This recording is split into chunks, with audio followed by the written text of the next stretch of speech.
plusieurs choses avant que je n'arrivais jamais à terminer, et puis qui me semblaient toujours un peu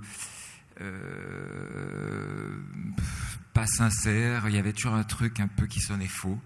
Et je me suis aperçu en écrivant des choses plus personnelles, qui étaient juste pour moi au départ, que tant que j'avais pas écrit ma propre histoire, j'aurais du mal à en écrire d'autres. Voilà.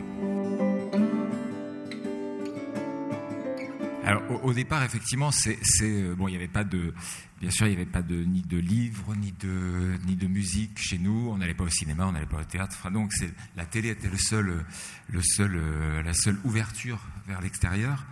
Et effectivement, pour moi, Sheila, il y avait quelque chose, il y avait une espèce d'ouverture vers un ailleurs qui me semblait accessible, en tout cas qui me parlait. Elle concentrait un peu tout ça, les paillettes, la lumière, aussi un certain idéal féminin. Enfin, ce que j'ai compris est après l'icône gay parfaite, quoi. Mais et après, effectivement, c'est devenu aussi cette passion pour cette femme est devenue une espèce de source de honte parce que elle était estampillée chanteuse à PD, et ça collait pas avec l'image que je voulais évacuer. Enfin, en tout cas, la partie de moi que je voulais évacuer.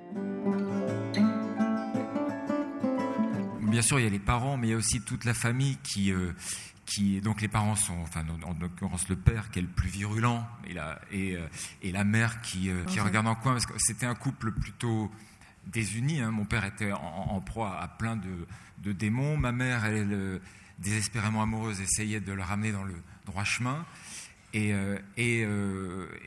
curieusement, en fait, face à toutes mes différences, je coiffais les poupées de ma sœur, j'écoutais Sheila, je m'identifiais à elle, je dessinais des robes. Enfin, ils étaient unis, ils s'unissaient pour juste, et le reste de la famille aussi, pour dire on n'avait pas vraiment besoin de cette tuile en plus, quoi.